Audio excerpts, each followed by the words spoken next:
வணக்கம். பெண்கள் கொலுசு அணிவதால் என்ன பயன்? ஜாதகப்படி பார்த்தோம் என்றால் சந்திர பகவானுக்கு வெள்ளி மிக உகந்ததாகும். சந்திர பகவானின் ஆக்டிவேஷன்லேயே இருக்கும். இந்த வெள்ளி அணிஞ்சால் அவங்களுடைய ஆயுள் நீடிக்கும் அப்படின்னு சொல்லுவாங்க. உடல் உஷ்ணம் குறையும்.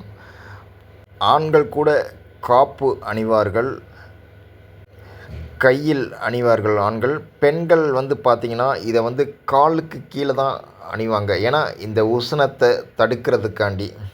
வெள்ளி மோதிரம், கல் வச்ச மோதிரம் இதெல்லாம் பயன்படுத்தல. பெண்கள் இடது கையால் விரலால் பயன்படுத்தலாம். ஆண்கள் வலது கையால் விரலால் பயன்படுத்தினா கூடுதல் சிறப்பாக கிடைக்கும். இது தங்கத்தில் கூட அணிவாங்க. ஆனால் இந்த வெள்ளி மட்டும்தான் எந்தவித பாதிப்பும், அதாவது தோஷத்தையும் தராத ஒரே இது இந்த வெள்ளி தான். வெள்ளி அணிவதால் முழு பயன் நமக்கு. உஷ்ணம் குறைவு, சந்திர பகவானுடைய ஆக்டிவேஷன் முழுவதும் ஆயுள் விருத்தி அடையும். அப்புறம் பார்த்திங்கன்னா இது சின்ன குழந்தைகள் மற்றும் அந்த அருணா கயிறா கூட பயன்படுத்துவாங்க. சின்ன குழந்தைகளுக்கும் அந்த கொலுசு அணிவாங்க.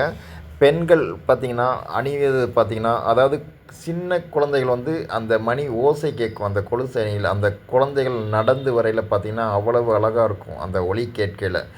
அந்த குழந்தைகள் அந்த பெண்கள் குறிப்பாக பெண்கள் குழந்தைகளை பார்த்திங்கன்னா அந்த கொலுசு அணிவாங்க. அந்த சத்தம் கேட்கும்.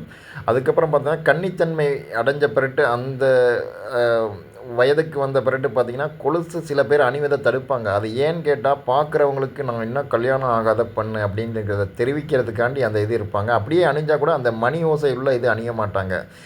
கல்யாணம் ஆனவங்களுக்கு இந்த கொலுசு ஒரு வரப்பிரசாதம். அதாவது கண்டிப்பாக இந்த கொலுசு ஒரு அவங்களுடைய அணிகலனில் இடம்பெறும்.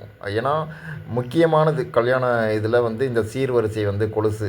இந்த சீர்வரிசை கொலுசை பார்த்திங்கன்னா அந்த கல்யாண ஆண்கள் பெண்கள் நடக்கையில் பார்த்திங்கன்னா அந்த ஒலி கேட்கும். அந்த ஒலியை வச்சே அந்த புரிஞ்சுக்கிடுவாங்க பார்க்குறவங்க, இந்த பெண் கல்யாணம் ஆயிடுச்சு அப்படிங்கிறதுக்காண்டி. இது போன்ற நம்ம சிந்தனைகளை நம்ம பயன்படுத்தியிருக்காங்க. இந்த கொலுசை இந்த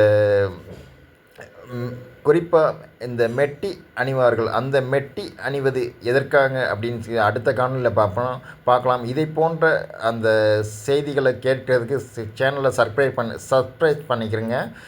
லைக் பண்ணுங்கள், கமெண்ட் பண்ணுங்கள். வணக்கம், ஜெய்ஹிந்த்.